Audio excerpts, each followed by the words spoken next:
তোমার সেবা তোমার চলা, তোমার চিন্তা তোমার বলা। পুরুষ জনসাধারণের ভিতর যেন এমন একটা ভয়ের সৃষ্টি করে যাতে তারা অবনত মস্তকে নতজানু হয়ে সসম্ভ্রমী ভক্তি গদগদ কণ্ঠে মা আমার, জননী আমার বলে মুগ্ধ হয়, ধন্য হয়, তৃপ্ত হয়, কৃতার্থ হয়। তবেই তুমি মেয়ে, তবেই তুমি সতী। সন্তোষে এসো, নিজের প্রয়োজনকে না বাড়াইয়া, মা দিবসের আকাঙ্ক্ষা না করিয়া, সেবা তৎপর থাকিয়া সর্বদা সন্তুষ্ট থাকাকে চরিত্রগত করিয়া লও। সুখ তোমাকে কিছুতেই ত্যাগ করবে না। বাইশঙ্কাতে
জল খাই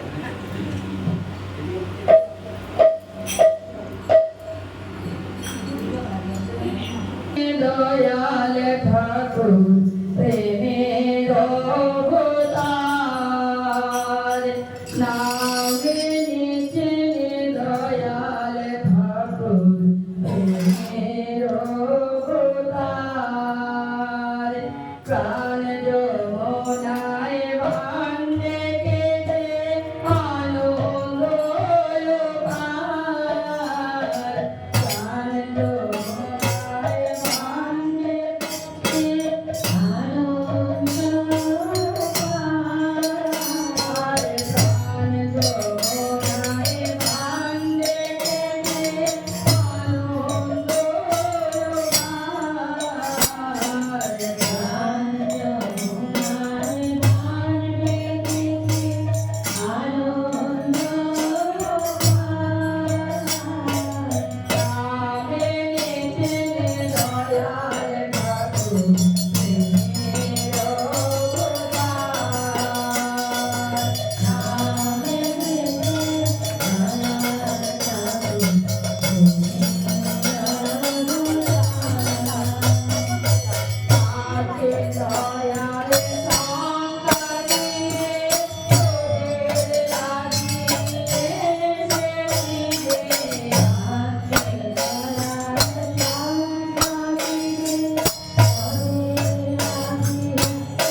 শ্রীপালির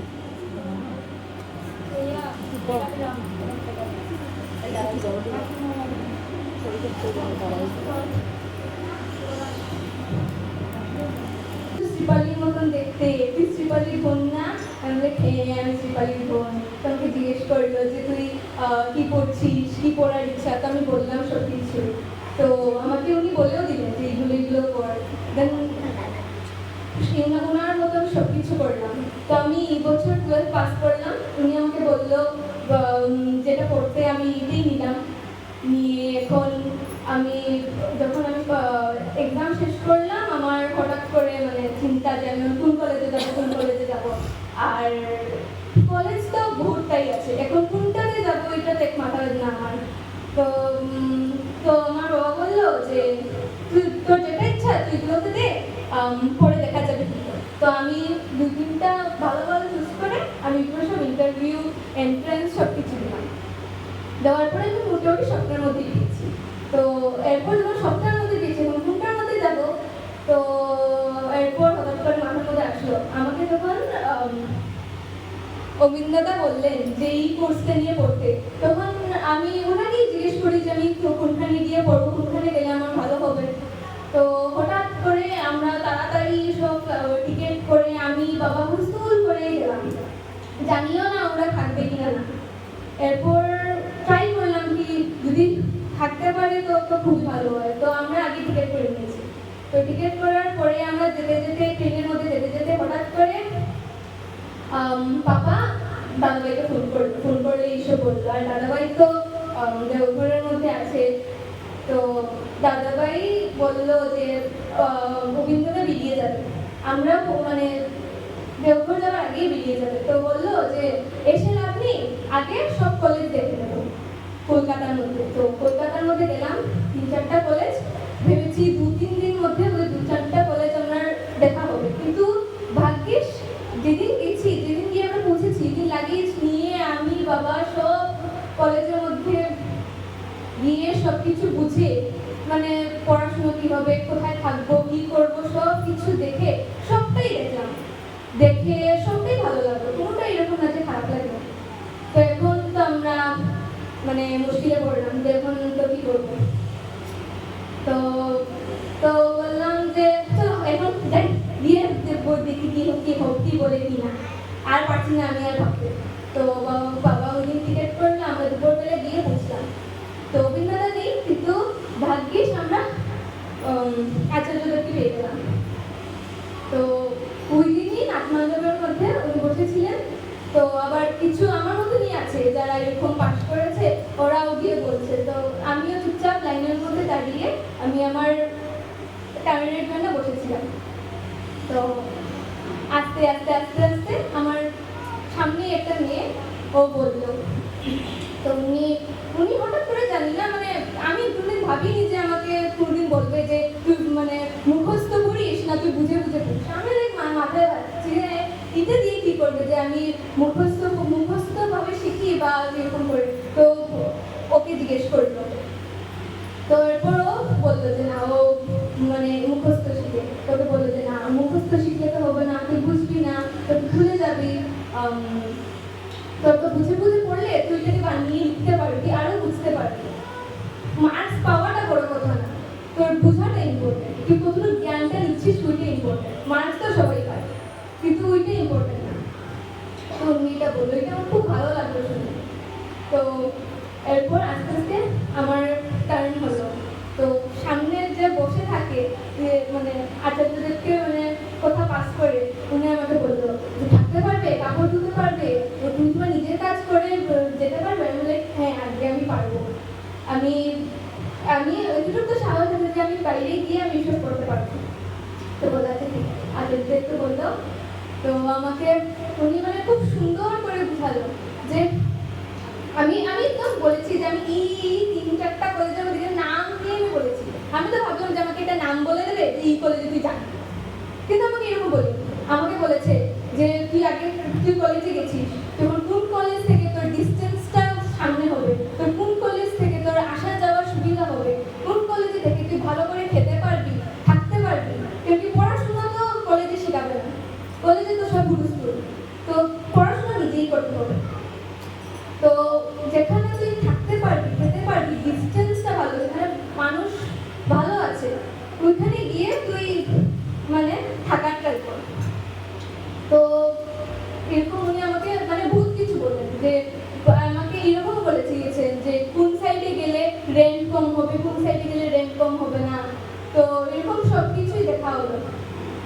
তো এরপর যখন বুঝেছি যে উনি আমাকে বলছেন যে আমার থাকাটা ইম্পর্টেন্ট, কিন্তু পড়াশোনা তো আমাকে কেউ ভুলিয়ে খাইয়ে আমি তো আর খেতে পারবো না, সব তো নিজের উপরে। তো আর আমি মামি আর বাবা এরকম শুনে তখন আমরা মানে ডিসাইড করতে পারি না। আমি তো ভেবেছি নাম বলে দেবে, আমি তো আচ্ছা দিন দিয়ে নেক্সট দিন দিয়ে আমি এডমিশন নেবো, আর তো নাম বলিনি। এখন কি করব এইসব বলে দিয়েছে, এখন সব তো দিদি ভালো। তো এরপর রাত্রেবেলা আমি, বাবা, দাদাভাই, দিদিভাই সবাইকে আমরা কনফারেন্স নিয়ে আমরা সবাই বসে আমরা ডিসকাস করছি এই কথা, যেগুলো আমাকে বলেছে এই কথা সব ডিসকাস করছি, করতে করতে করতে করতে এরপর হঠাৎ করে বুঝলাম যে উনি যখন এত করে বলছেন যে যেখানে থাকা খাওয়া ভালো হয়, তুই সুস্থ থাকতে পারবি, যেখানে তোর মানে মা বাবার টেনশন নিতে পারবে না যে তুই কিরকম আছিস, খাচ্ছিস, তুই কি করছিস। তো পরে একটা কলেজ পেলাম যেখানের মধ্যে একটু কস্টলি, কিন্তু মানে মানে ক্যাম্পাসের ভিতরেই হোস্টেল, দুই পাড়া দিয়েই আমার বিল্ডিং আছে, যেখানে আমি তাড়াতাড়ি গিয়ে আমি অ্যাটেন্ড করে নিতে পারি। তো এটা একটা মানে খুব ভালো লেগেছে। বাকিও দেখেছি কিন্তু এগুলো সব মানে দূরে দূরে। তো বললো যে তখন যখন তোমার বলেছে তোমার তো এখানেই যাবি, সামনেও আছে, ভিতরেও থাকবি, তোর আসা যাওয়ার হঠাৎ করে যাওয়ার পর জামও কলকাতার মধ্যে কিরকম জাম থাকে, তুই যেতেও পারবি না, কি হবে। তো তুই যদি ক্যাম্পাসের ভিতরে থাকিস তখন তুই একদম ফ্রিলি থাকতে পারবি। আরেকটা মানে আমাদের ট্রাস্ট থাকতে পারবে যে না তুই ভালো আছিস, ঠিকঠাক আছিস ওদের ডিসিপ্লিনের মধ্যে। তো এরকম করে আমরা তাও মানে একটা মানে ভাবলাম যে কি করবো কি না। তারপর বহুত করে আমরা ফাইনাল করলাম। এরপর পরের দিন আমরা এসে গেলাম, দিয়ে আমরা ভাবতে ভাবতে আসলাম। এরপরে আমার রেজাল্ট দিল, এক মাস পরে রেজাল্ট দিল। যেদিনই রেজাল্ট দিয়েছে আমি ভাবিনি আমার এত ভালো রেজাল্ট হবে, মানে আমি যেটা পেয়েছি আমি বহুত স্যাটিসফাইড। কেন কি আমি যে এক্সামে লিখে এসেছি আমি তো ভাবিনি, আমি তো ভেবেছি পাস করে নেবো, কিন্তু ভাগ্যিস আমি ভালোই করেছি সবটার মধ্যে। তো এখন যখন আমি ভালো করেছি তো মা বাবা মানে আমাকে বাইরে পাঠাতেও মানে একটু মানে বইটা করতে পারবে যে না ওদের মধ্যে করেছে, পরে গিয়েও ভালো করে আবার পড়তে পারবে। তো হঠাৎ করে আমরা আবার সবাই রাত্রেবেলা আবার ডিসকাস করতে বসলাম যে কি করবো। তো বললো যে আর এত ভেবে লাভ নেই, কিন্তু যতই ভাববো এতই মানে কথাগুলো পেছাবে, যেটা ভেবেছি এটা নিয়েই যায়। আর প্লাস আমাদের ঠাকুরবাড়ির থেকে ওইখানে বহু স্টুডেন্টস আছে যেখানে পড়ে, তো আমার আরো সুবিধাও হয়ে যাবে, যে মানে বন্ধ পাই তখন আমি চট করে দেওঘরেও যেতে পারবো, যেটা আমার খুব মজা লেগেছে। তো আমার তো যে আমি আর আমাকে যখন মানে দাদাভাই অভিন্দাকে বললো তখন মানে প্রথম তখন কি হয়েছে, দাদাভাই আমি তো যেতে পারিনি, আর তোমার অভিন্দাদা মানে তখনই ছিলেন, আর আমি তো এখন কিভাবে যাবো কিভাবে না, আমাদের তো লিটে। তো অভিন্দাদা বললো যে সবকিছু দেখে আসতো, এটা করে আমরা সবকিছু দেখে আসতাম। আবার আমাকে বলছে যে ওর ফটোটা দেখাতো, তো আমার ফটোটাও দেখিয়েছে। দেখাবার পরে বলেছে ও হ্যাঁ ওকে তো দেখেছি, আমি বহুত কম যাই, আমি এখন পর্যন্ত 3 না 4 বার গেছি দেওঘর, তাও উনি আমাকে এত মানুষের মধ্যে মানে চিনতে পারছেন, আমি তো খুব বেশি সুভাগ্য। এরপর আমাকে বলেছেন যে ওকে বলবি যে মধ্যে মধ্যে দেওঘর আসতে, আর আমি তো শুনে কি খুশি যে আমি এতই সৌভাগ্য যে আমাকে উনি বললেন যে আমি দেওঘরে যাবো। সবাই তো আর এই কথা শুনতে পারে না যে কেউ দেওঘরে আসবে, আমি একমাত্র শুনতে পেরেছি তুমি দেওঘরে আসবে। আমাকে যখন দাদাভাই বললো আমি মানে আমার চোখ থেকে জল বেরিয়ে গেছে, আমাকে বললো কিভাবে মানে আমাকেই কিভাবে বললো, আমি তো খুশিতে আত্মহারা। তা ডিসাইড করলাম যে এখানেই থাকি, তো মধ্যে মধ্যে আমি যখনই সময় পাবো, আর এখান থেকে কলকাতা থেকে তো দেওঘর তো বেশি সময় নেই, একটু 5 ঘন্টার রাস্তা, যেদিন যাও ওই দিনই ফিরতে পারবে। তো আমি যদি একদিনেরও বলতে পারি তখন আমি দেওঘর যেতে পারবো। আর দিদিভাই দাদাভাই তো আমাকে রুম বুক করে দিয়ে দেবে। আর কি আছে, দেওঘর কত সুন্দর জায়গা, যেখানে বসে করতে পারবো। ঠাকুর বাড়ির ভিতরে কত সুন্দর সুন্দর জায়গা আছে, বসতে পারবো আর মানুষদেরকে খুব মানে এক্সপিরিয়েন্স করতে পারবো, যেটা আমি মানে খুব মানে কম কম করি, এটাকে আরো বেশি করে করতে পারবো। তো এইগুলো শুনে আমরা ডিসাইড করলাম, অ্যাডমিশন নিলাম।